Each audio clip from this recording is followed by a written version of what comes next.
네, 반갑습니다. 오늘부터 문제풀이 강의를 담당하게 된 민상윤 강사입니다.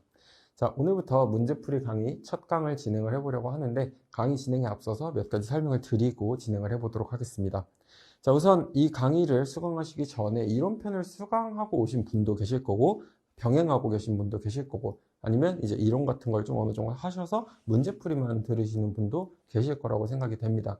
자, 그런데 뭐 본인이 어느 정도인지와 상관없이 어쨌든 저희가 치게 되는 이 시험은 크게 두 가지 성격이 있다고 보시면 될 것 같아요. 첫 번째는 암기가 필요한 파트, 두 번째는 제시문을 통한 어떻게 보면 독해 기반에서 풀어내는 문제풀이, 그 문제풀이로 연습이 많이 필요한 그런 독해형이 있다고 생각을 하시면 될 것 같아요. 그래서 이 두 마리 토끼를 모두 다 잡고 가셔야 되는데, 저희가 이제 제일 비중을 많이 두는 건 사실 이 독해형이죠. 제시문을 통해서 풀어내는 그 부분 같은 경우에는, 그런데 이제 많은 분들이 공부를 많이 하시고 또 그렇기 때문에 어느 정도 당연히 맞춰 주셔야 되는 훈련을 통해서 연습을 하셔서 점수를 챙겨가 주셔야 되는 부분이에요. 그런데 이제 고난도 혹은 이제 잘 안 하게 되는 게 결국에 암기 부분이죠. 그래서 정작 고난도나 킬러 같은 경우에는 저희가 뭐 문법도 그렇고 암기해 주셔야 되는 것들이 있는데 그러한 것들에서 많이 갈리기 때문에 남들도 좀 맞춰, 물론 그렇다고 독해하기 쉽다 이렇게 하면 말씀드리기는 어렵죠. 근데 독해 같은 경우에는 아무래도 저희가 공부를 많이 하면서 어느 정도 시간 단축도 되고 문제풀이 전략도 좀 세워나가면서 시간을 단축하고 해나갈 텐데, 결국에 좀 킬러가 되는 건 남들도 다 하기 싫은, 뭐 문법 암기하기 싫으시잖아요. 그런 것처럼 내가 하기 싫은 건 남들도 하기 싫습니다. 그렇기 때문에 그걸 해주셔야 어떻게 보면은 저희가 원하는 그런 목표 등급을 갈 수 있다라는 거를 명심을 꼭 해주시고요. 그래서 이제 저희가 진행하게 될 문제풀이 파트가 어떻게 보면은 이 시험의 가장 핵심이 되는 부분이겠죠. 그래서 지금부터가 정말 중요한 부분이고요. 제가 이 문제풀이를 진행을 하면서도 좀 강조를 드릴 부분들, 이 부분은 꼭 암기를 해주셔야 됩니다. 이런 부분을 짚어드리겠습니다. 그러면 이제 그 부분 같은 경우에 좀 뭐 검색도 해보시고 교재, 저희 이론편의 교재에서 참고하실 부분은 이제 다시 돌아가서 복습을 해주시고 그런 형태로 이 문제풀이 강의를 따라와 주시면 좋을 것 같습니다.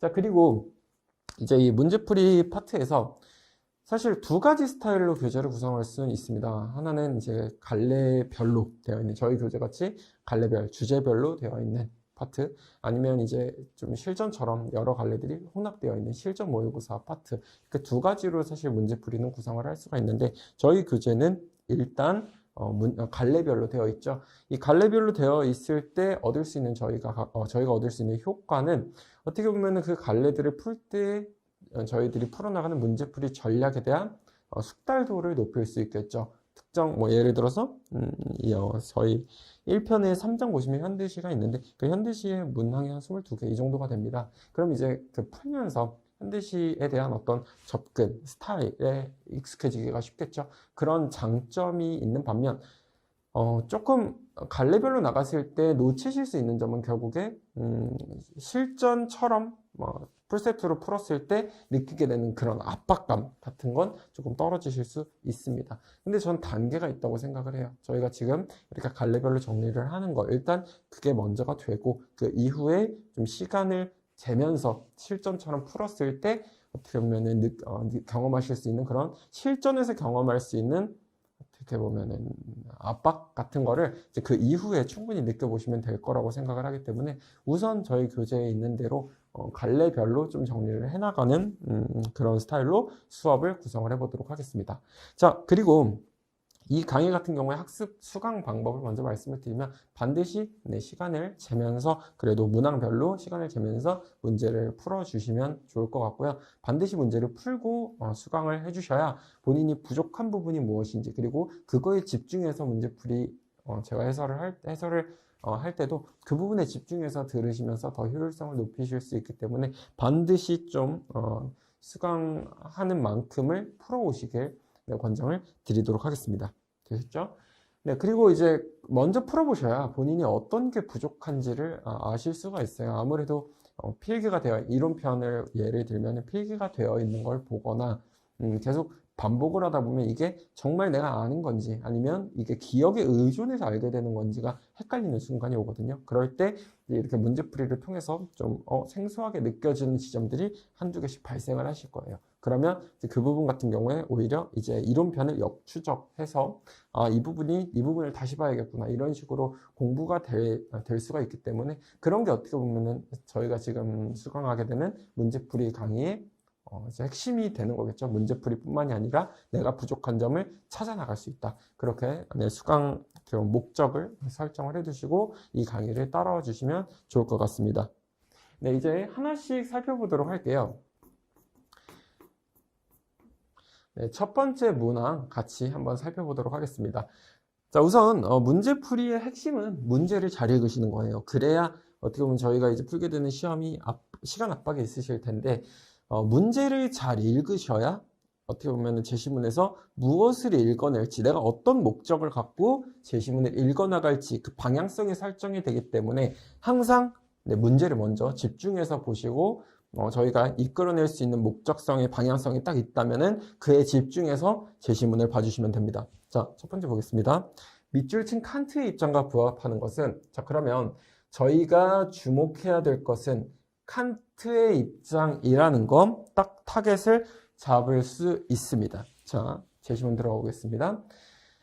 미적인 것이란 내재적이고 선험적인 예술 작품의 특성을 밝히는 데서 더 나아가서 삶의 풍부하고 생동적인 양상과 같이 목표를 예술 형식으로 변환한 것이다 라면서 미적인 것은 무엇인가에 대한 어떤 이 제시문의 정의를 주었죠.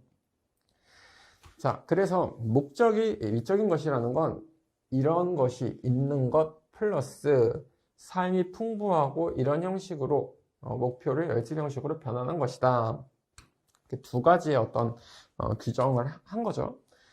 그리고 그 뒤로 넘어가면 미라는 것은 어떤 맥락으로부터 자율적이기도 하지만 타율적이다. 잘 보시면 미라는 것은 맥락으로부터의 자율성. 자, 그리고 여기서 중요한 게 이게 어떻게 보면 지금 문학이라고 해서 저희 갈래에 들어가 있지만 사실 이렇게 생각하시면 좋을 것 같아요. 이게 문학, 비문학이 완전히 다르다 이렇게 생각하시기보다도 이런 거는 시라는 소재를, 문학 소재를 가져왔지만 결국에 저희가 접근하게 되는 건 비문학스럽게 읽는 그 역량이 중요하신 거거든요.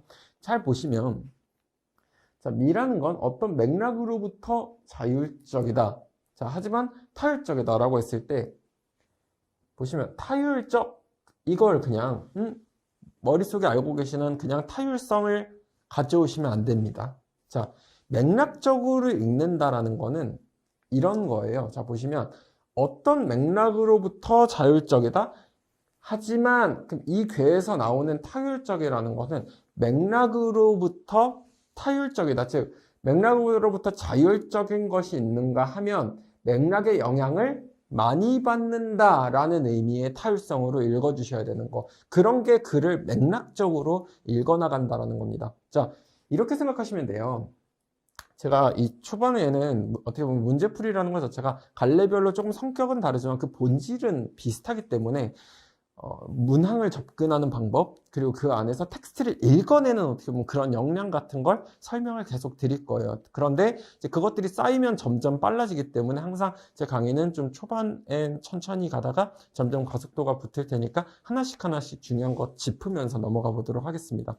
자, 우선 저희가 보게 되는 어떤 단어라는 건요. 어떻게 볼까요? 네. 이 어휘라는 건 읽는 사람에 따라 혹은 주어진 맥락에 따라 정말 다양하게 쓰일 수가 있습니다. 자, 그런데 간혹 이런 분들이 계세요. 주관을 개입해서 읽어서 좀 글을 마음대로 읽는 것 같습니다. 그런 걱정이 있으신 분들이 많을 거라고 생각을 해요. 많이 질문을 받는 것 중에 하나고. 자, 그런데 글을 정말 객관적으로 내 주관이 하나도 없이 읽는다라는 게 가능할까요? 전 그게 가능하다고 생각하지 않습니다. 왜냐하면 저희가 이 텍스트를 접하는 순간 본인이 갖고 있는 어떤 배경 지식, 체계를 갖고 이 텍스트를 접하게 되겠죠. 그러면 당연히 내 머릿속에는 어떤 해석이 들어가게 됩니다. 그래서 타율적이라고 했을 때 그 타율적이라는 건 맥락에 따라 혹은 읽는 사람에 따라 굉장히 다양하게 받아들여지겠죠. 자, 그런데 글을 객관적이라고 부르는, 소위 말해서 그 객관적이라는 게 뭐냐라고 했을 때, 객관하면은 뭔가 내 주관을 아예 개입하면 안 될 것 같다라고 생각을 하시는데, 그렇다기보다도 이런 맥락으로 생각해 주시면 좋을 것 같아요. 저는 글을 객관적으로 읽는 거라는 건 그 맥락에 맞게 읽는 거다. 맥락적으로 읽는 거다라는 거로 해석을 해주시면 될 것 같아요. 자, 이 규정이 왜 중요하냐면, 그냥 막 글을 주관에 개입하면 안 돼라는 생각 때문에 겉으로만 읽는 느낌이에요. 그냥 아무것도 생각을 안 하면서 읽게 되는 그런 잘못된 현상이 생길 수 있기 때문에 이 말씀을 먼저 드리는 겁니다. 자, 그리고 맥락적으로 읽는 거라는 건 지금 보여드린 것처럼 만약에 이렇게 지문에서 어떤 맥락으로부터 자율적이다. 그리고 하지만 타율적인 것도 있다. 라고 할 때 이 타율성을 그냥 타율성만 딱 떼놓으면 여러 가지 뜻으로 해석이 될 수 있지만 지금 이 지문의 맥락상 맥락으로부터 타율적이다. 그렇게 읽어내는 거, 그게 소위 말해서 제시문이 준 대로 따라가면서 읽는 그런 맥락적, 객관적 글읽기다라는 걸 이해해 주시면 좋을 것 같고요. 그럼 이제 글이 훨씬 더 좀 쫀쫀하게 읽히는 느낌이 드실 거예요. 아, 맥락의 영향을 많이 받는다라는 그런 뜻이구나. 보시면 미에 대한 자율적 견해를 지닌, 여기 한번 볼게요. 미에 대한 자율적 견해를 지닌 이렇게 묶어 놓으시고 일단 한번 수식을 해보겠습니다. 칸트. 자, 제가 이 수식의 개념을 여기서 한번 더 설명을 드릴 거예요. 일단 이 글을 객관적으로 읽는다라는 건 어떤 의미인가를 먼저 한번 제가 정리를 해드렸고, 다시 한번 해볼게요. 여기서 미에 대한 자율적 견해를 지닌 칸트, 이렇게 한번 수식을 해보겠습니다. 자, 지금 제가 뭐 밑줄을 쳐드리고 묶어주세요라고 하는 거는 꼭 실전에서 그렇게 해야 하나요? 했을 때 그렇지는 않습니다. 단 저런 식으로 보이셨으면 하는 거예요. 머릿속에서 저런 인지적으로 처리가 되시는 게 중요한 건데, 자, 이 개념에 대해서 제가 하나만 설명을 드릴게요. 팁인데요. 자, 수식의 개념. 수식이라는 건, 이건 제 표현인데, 그냥 수식한다라는 건 그 수식을 받는 피수식어라고 한번 규정을 해보겠습니다. 이 피수식어를, 수식할 때 이 수식하는 게 피수식어의 의미다. 곧 문맥적인 의미를 결정해 준다.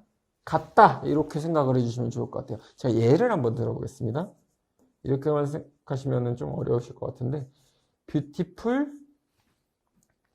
girl, 이렇게 예를 한번 들어볼게요. 그러면 아름다운 소녀, 이렇게 수식이 되죠. 자, 그러면 이 수식을 받는 이 대상 입장에서 뷰티풀이라는 속성을 갖고 있는 겁니다. 그쵸? 그래서 이건 달리 말하면 이렇게 바꿔도 되거든요. 걸은 is beautiful. 그래서 소녀가 아름다운 것이다. 이런 식으로 정리가 되겠죠. 그래서 제가 지금 이 수식과 피수식어를 앞으로 많이 활용할 텐데요. 비문학에 읽으실 때 정말 도움이 많이 되세요. 이게 곧 문맥적 의미라고 봐주시면 좋을 것 같아요. 자, 여기서 칸트라는 애는 미에 대한 자율적인 견해를 지닌 것, 이렇게 봐주시는 거예요. 자, 그러면 여기서 미에 대한 자율적인 견해, 글이 유기적으로 읽히고 맥락으로 읽는다는 건 이런 겁니다. 이때 자율적, 그냥 머릿속에서 아무 자율적을 끌어오시면 안 되는 거고요. 앞에 주어진 것들이 왜 있냐면 맥락으로부터 자율적인 거죠. 쉽게 말해서.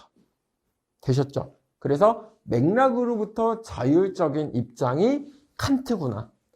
자, 여기서 이제 저희가 문제에 집중해서 목적성을 딱 정하는 게 왜 중요하냐라고 말씀을 드리냐면 이미 여기서 답은 나온 거예요. 칸트의 입장은 작품을 바라볼 때 맥락으로부터 자유로워야 된다라는 그 핵심 포인트를 가지고 가셔야 된다라는 거죠. 그렇기 때문에 사실 여기까지만 읽고 제가 문제를 일단 가볼게요. 시는 정제된 시어 운율을 통해 감상해야 된다. 2번 모순, 사회의 어떤 개혁. 3번 시인과의 대화. 4번 당시 사회 상황. 이거 다 뭐죠? 맥락이죠. 맥락, 시인, 그리고 사회. 반면에 정제된 시어, 작품 내부에만 집중을 하는 것. 그쵸? 맥락 같은 거 걷어내고. 그게 저희가 이론편에서 배웠던 내재적 관점인 거죠. 사실 이론은 이 정도의 도움입니다. 그 더 중요한 역량은 저희가 제시문을 어떻게 읽어낼 것이냐. 그래서 이런 걸 훈련을 뭐 많이들 당연히 하시고, 그래서 다들 챙겨가시는 점수를 올려서 챙겨가는 부분이기 때문에 이런 것들은 공부 열심히 하셔서 점수 챙겨가셔야 돼요. 그리고 외워야 될 걸 더 외우셔서 변별력을 만드셔야 됩니다. 아시겠죠? 그래서 어떻게 보면 답은 이미 여기서 나온 거예요. 자, 그러면 이후도 일단 읽어볼게요.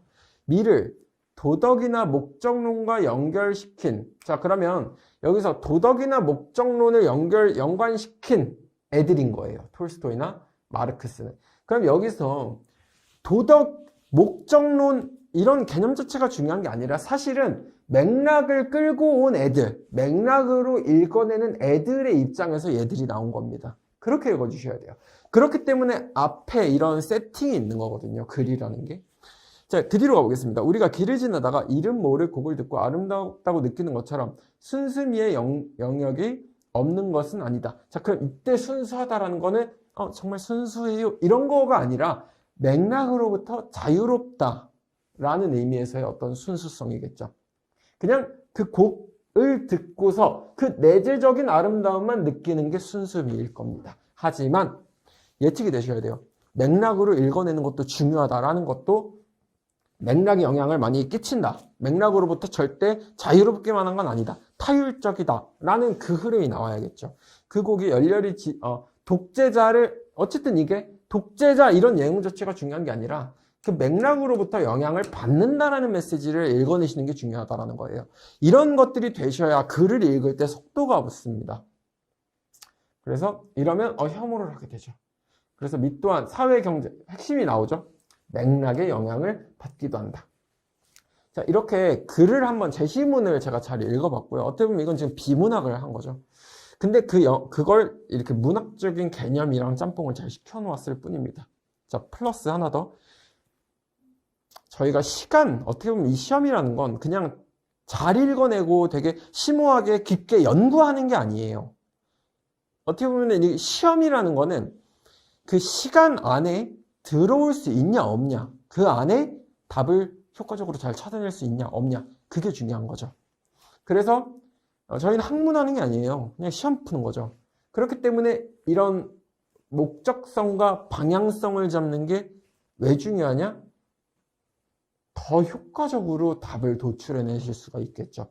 이런 거에서 내용이 흔들리시는 게 아니라 칸트는 자율적이구나. 딱 이렇게 맥락으로부터 맥락 같은 거는 안 넣고 목적성이 있으면 더 효과적으로 답을 도출해내실 수 있고 더 정확하게 잡아내실 수 있다는 거 이 지문을 통해서 충분히 설명이 되셨을 거라고 생각을 합니다. 그래서 다시 말씀드리지만 이 수식에 대한 개념 꼭 정리 한번 해주시고요.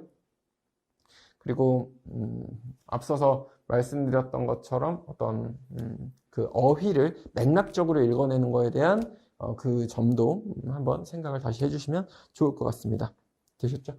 자, 그리고 이제 개념적으로 한 번만 여기 정리가 잘 되어 있어서 살펴보고 가겠습니다. 이건 이론편에서 저희가 다뤘던 내용이죠. 그래서 내재적 관점이라는 거는 그 작품 자체에 주목하는 거죠. 작품 그 자체에 주목을 하는 겁니다. 맥락 같은 거 개입시키지 않고요. 그렇기 때문에 작품 내에 어떤 이런 형식적인 것들에 좀 주목을 하는 것. 작품의 내적 요소에만 집중해서 미를 느끼는 거. 그게 내재적 관점이라는 거. 자, 그럼 이제 그와 대조적으로 외지적 관점이 있죠.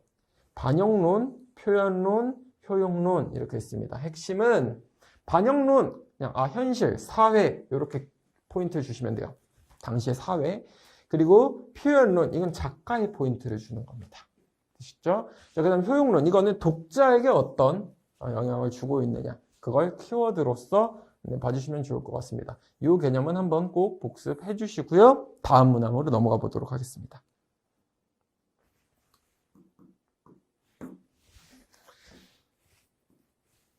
(1번) 문항 살펴보도록 하겠습니다. 가의 관점에서 나를 감상한다.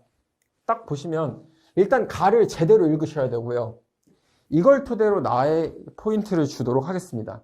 자, 일단 반영론 개념이네요. 또 이런 점에서 이제 이론편이 이 정도의 영향을 주는 겁니다. 사실 그래서 저희가 하게 될 대부분의 일은 텍스트를 얼마나 잘 읽어낼 것이냐기 때문에 집중을 해주셔야 됩니다. 반영론은 대신 알면 편하죠. 사회 반영, 사회 현실 문제를 비판적으로 바라볼 수 있게 한다. 오케이. 자, 나와 보겠습니다.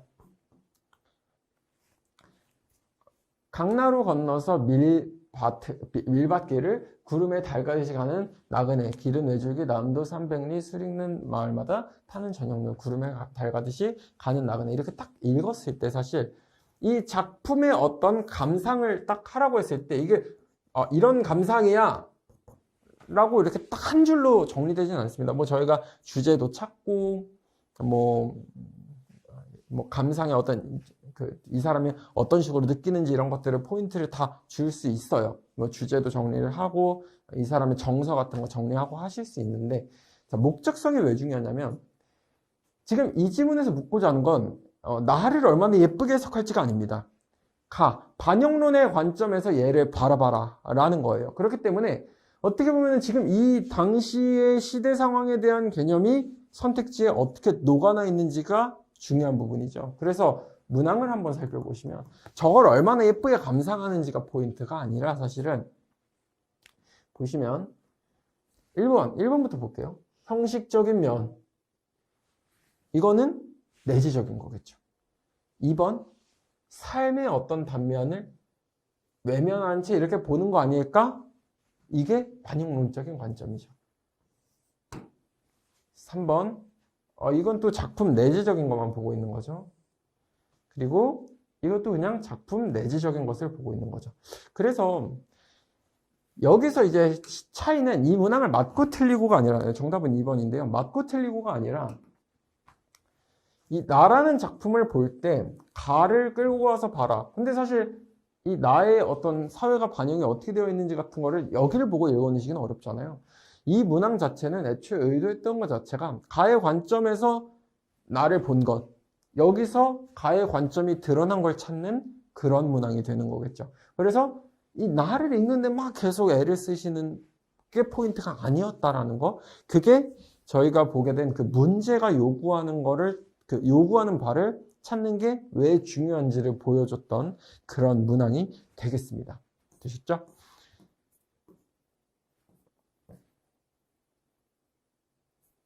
네, 그리고 2번 문항 한번 살펴보도록 하겠습니다.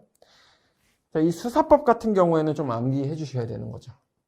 수사법은 암기가 필요하신 부분이고, 계속 기억 안 나실 때마다 돌아가셔서 교재 보시고 또 그 안에서 이걸 공부하실 때는 예시들을 많이 봐두시는 게 좀 더 기억하시기에는 도움이 많이 되실 거예요.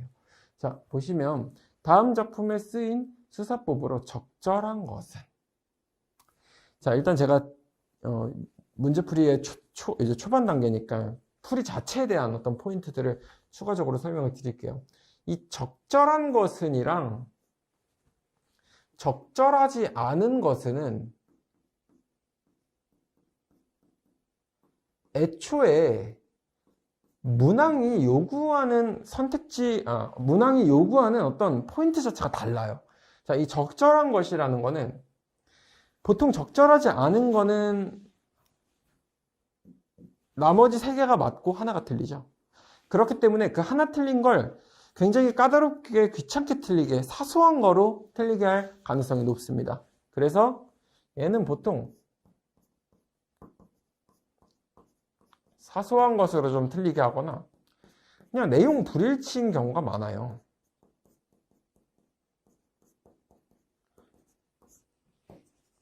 그런데 이 적절한 것 같은 경우에는 왜 좀 더 어렵냐면 오답의 이유가 두 가지예요.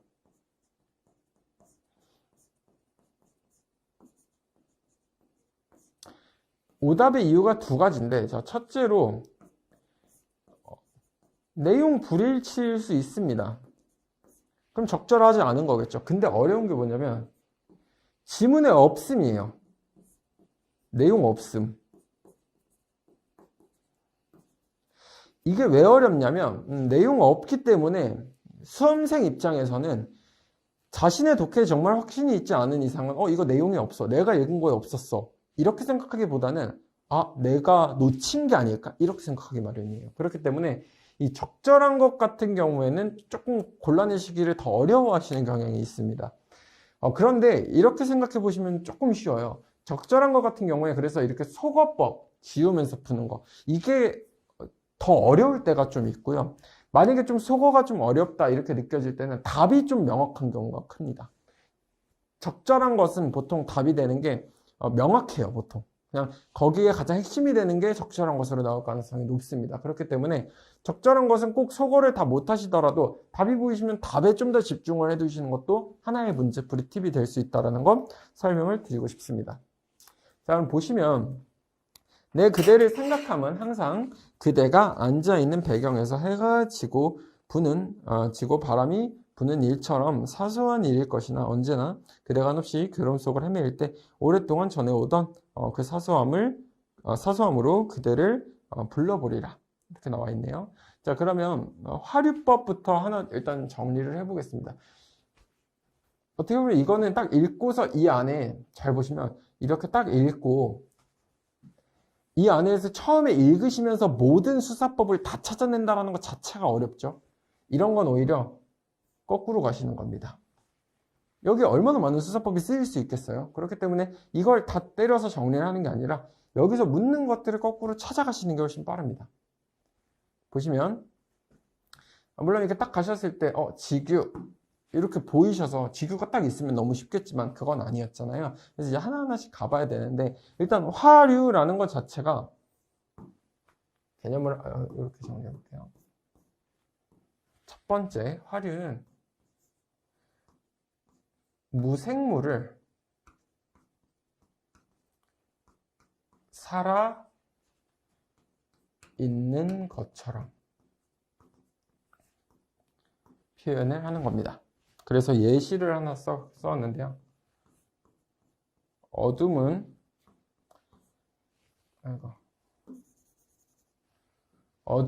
새를 낳고 그리고 돌을 낳고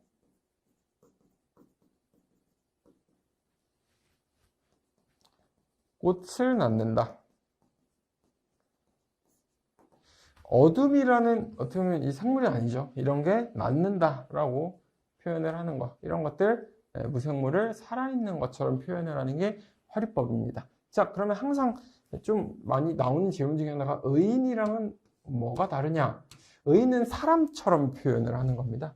그래서 사람처럼 표현하는 게 의인이고 화류는 그냥 살아있는 것처럼 표현을 하는 거. 물론 사람도 당연히 살아있겠죠. 근데 사람처럼 표현한 건 의인이라고 합니다. 자, 그리고 반어법은 이제 내용상으로 겉으로 표현한 것과 실제 써있는 내용, 겉으로 표현하는 것과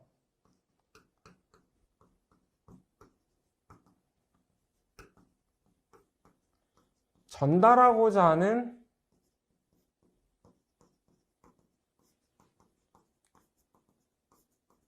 내용을 반대로 다르게 쓰는 거죠. 겉으로 표현한 것과 내가 전달하고 싶은 메시지가 다른 거라는 걸 반어법이라고 하죠. 그리고 설의법 같은 경우에는 첫 번째 요건이 의문이어야 됩니다. 의문을 던져야 되는데 두 번째 답이 정해져 있습니다. 그러니까 진짜 궁금해서 물어보는 게 아니에요. 고전에서 굉장히 많이 활용을 하는 그런 방법이죠. 설의는. 돈강법은 생소하시죠? 돈강법 같은 경우에는 막 이렇게 긴장감을 고조시키다가 허무하게 탁 떨어뜨리는 거. 이걸 돈강법이라고 해요. 자, 그래서 보시면 이게 갑자기 돈자에 좀 하강 내릴 강자라고 생각을 해주시면 좋을 것 같아요. 그래서 좀 뭔가 엄숙하고 심각하게 이렇게 초반을 쌓다가 마지막에 갑자기 예상 밖에 좀 허무하게 툭 떨어뜨리는 그런 평범한 결과 같은 거를 탁 제시를 해버리는 그런 게 돈강법이다라는 거 그냥 개념적으로 한 번만 알아두시면 될 것 같습니다. 그리고 이제 내용으로 보시겠습니다. 보시면은 내가 그대를 생각하는 것은 사소하다. 그러나 그대가 한없이 헤매일 때 그 사소함으로 그대를 불러보리라. 이게 사실 그대를 생각하는 게 진짜 사소하다라는 메시지가 아니죠.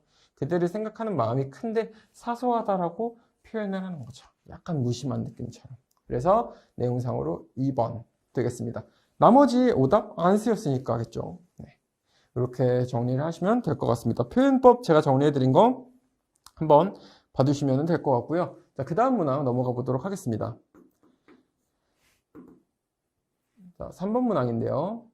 다음 글에서 비유법이 사용되지 않은 문항은, 자, 이거 보실 때 제가 팁을 하나 드리도록 할게요. 비유법 같은 경우에는, 자, 일단, 비유 안에 다양한 게 있는데, 비유가 더 상위 개념이고요. 헷갈리시면 안 돼요.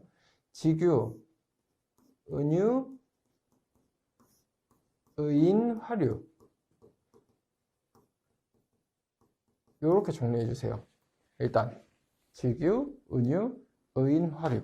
이걸 제가 일부러 단계로 말씀을 드린 거예요. 자, 직유라는 거는 뭐뭐처럼, 뭐뭐신 듯 그렇게 진짜 직접적으로 비유를 해주는 거고, 은유는 지금 보시는 것처럼 이거로 하지 않을게요. 자, 내 마음은 호수요. A라는 건 이거다. A는 B다. 이런 식으로 얘기를 해주는 게 은유고, 의인화류는 앞서서 설명을 드린 거고. 자, 그런데 제가 이렇게 단계를 만든 이유는 뭐냐면, 제일 비유를 확인하시기 쉬운 거는 눈으로 단서를 볼 수 있는 거죠. 그게 직유죠. 그래서 일단 비유를 생각하시면 직유를 먼저 생각하시는 게 가장 빨라요. 그래서 직유를 딱 보면은 어디 있었죠? 보시면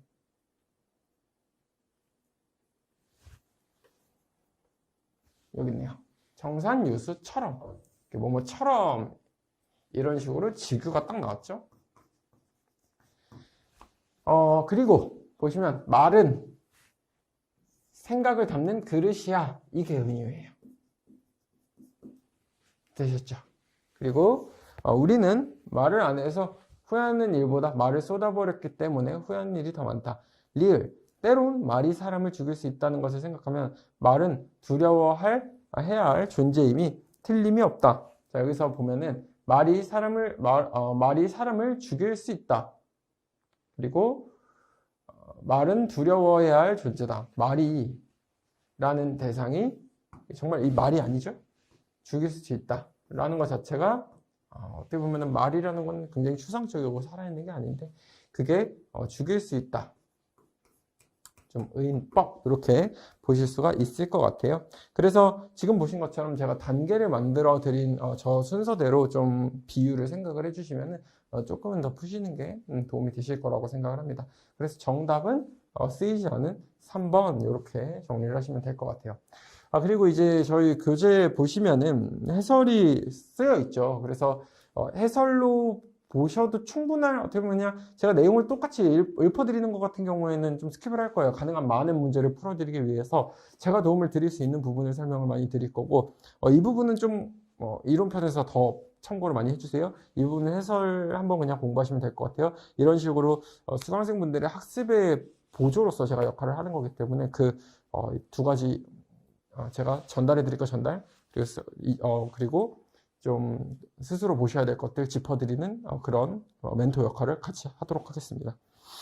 네, 그 다음 아래에 이제 수사법이 좀 정리가 되어 있는데요.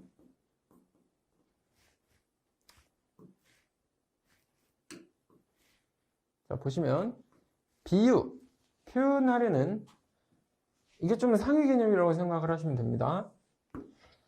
원관념을 그와 공통점을 가지고 있는 대상에 빗대어 표현함으로써 내용을 쉽게 이해시키기 위한 표현 방법이다. 은유 A는 B이다 와 같이 비유하는 말과 비유하는 말을 동일한 것으로 단언하다. A는 B이다. 내 마음은 호수다. 그 예시를 그냥 기억하세요. 지규 비슷한 점을 직접적 그래서 뭐뭐 같이 뭐뭐처럼 뭐뭐신 양 뭐뭐신 듯이 이렇게 눈으로 단서를 확인하시기가 제일 쉽기 때문에 지규를 항상 1번을 생각하셔라. 근데 지규가 없다고 비유가 없는 게 아니다. 그러면 그 다음 스텝으로 넘어가셔야 된다. 의는 사람이 아닌 걸 사람처럼 표현해내는 방법. 이렇게 정리하시면 될 것 같습니다. 되셨죠? 자, 그 다음 문항 넘어가 보도록 하겠습니다. 네, 4번 문항 살펴보도록 하겠습니다. 일단 4번 그리고 네, 5번도 마찬가지인데요. 이 4번, 5번 같은 경우에는 그냥 이 개념들이나 아래 5번에서의 줄거리 자체가 기억이 안 나시, 처음 본다, 좀 생소하다, 아니면 봤는데 기억이 안 난다 하시는 분들 같은 경우에는 저희 교재 이론편 부분을 네, 가서 복습을 한번 해주시는 걸 권장을 드립니다. 제가 이 문제풀이 파트에서 처음에도 말씀을 드렸는데 가급적 많은 문제를 풀어드리려고 해요. 많은 문제를 풀어드리면서 좀 숙달도도 많이 높이고 제가 제시문을 보는 그런 관점 같은 것도 전해드리려고 해요. 자, 그런데 그러기 위해서 막 모든 부분을 다 하나하나 설명을 드리거나 그런 거는 좀 별로 원치 않습니다. 왜냐면 어느 정도 수험생분들이 스스로 하실 수 있는 부분들 같은 경우에는 좀 맡기도록 하겠습니다. 이 부분들 같은 경우에는 뭐 이론편에서 이미 다뤘던 내용을 또 다루는 거기 때문에 뭐 부분적으로 이론편에서 나왔던 걸 다루기는 하겠죠. 뭐 반영론 아까 그런 것들 중요한 것 같은 경우에는 좀 짚어드리겠지만 그렇게 다루기에는 문제풀이에서 조금 너무 투머치하다, 너무 부담된다라는 것들 같은 경우에는 제가 이런 부분은 기억 안 나시는 분들 같은 경우에 이론편 가서 참고해 주세요 이렇게 말씀을 드릴 테니까요. 그런 부분은 스스로 딱 생각해 보시기에 기억이 난다 하시면 안 하셔도 되고 기억이 안 난다 생소하다 하시는 분들 같은 경우에는 돌아가셔서 한 번 더 보시는 거 권장을 드리도록 하겠습니다. 보시면 그래도 설명은 저희가 그냥 간단하게 같이 살펴볼게요. 쾌락적 기능은 즐거움이죠. 그리고 종합적 기능은 이 쾌락과 교훈 같이 좀 절충한 거. 그리고 교시적이라는 것 자체가 교자에 좀 포인트를 두세요. 교훈을 통해서 교훈을 얻는 거. 반면에 이제 구조론적 관점이라는 거는 작품을 이해하는 데 필요한 자료는 작품밖에 없고 작품에만 집중을 하는 겁니다. 포인트. 그다음 작품에 쓰인 언어, 작품을 구조적으로 분석해서 작가나 시대 환경으로부터 독립시켜서 이해하는 게 그런 관점이다라고 한번 복습을 해두시면 좋을 것 같고요.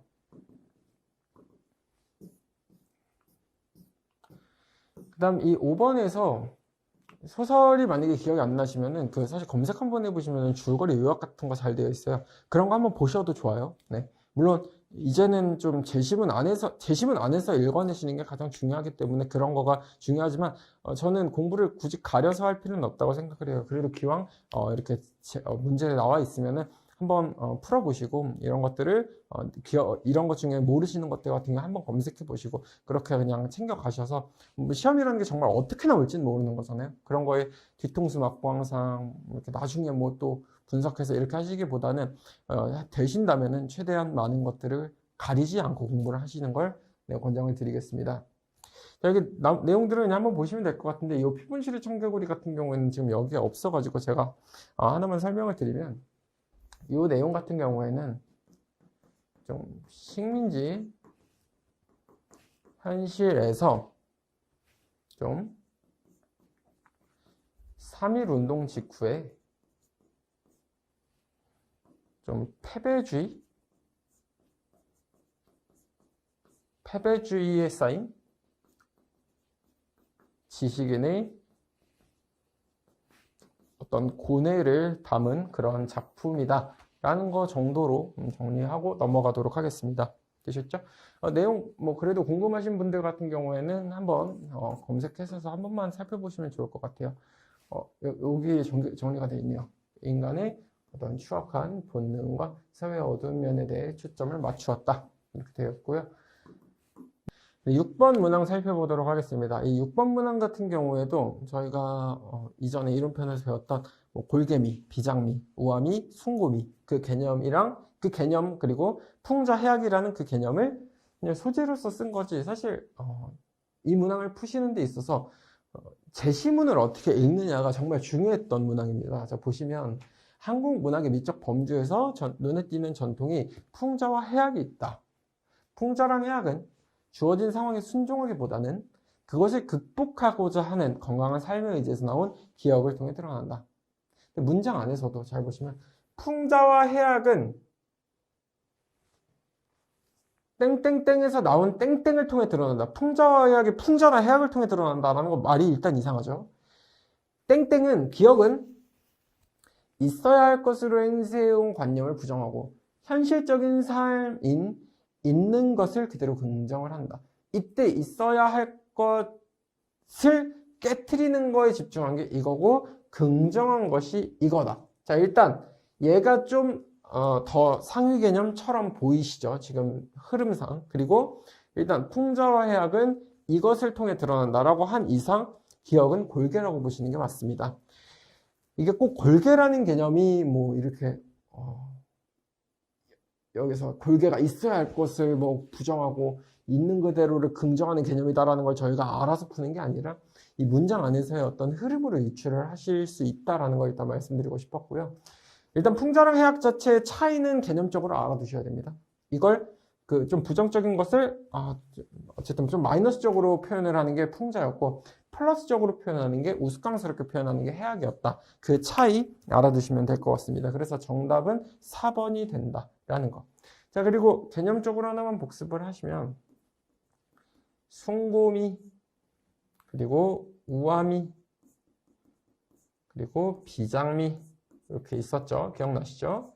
숭고미라는 거 말 그대로 예찬, 우아미는 그 작품에서 나오는 어떤 조화, 통일성에서 나오는 정말 그 예쁜 우아미, 비장미는 좀 좌절, 슬픔 속에서 느껴지는 아름다움이라고 생각을 하시면 될 것 같습니다.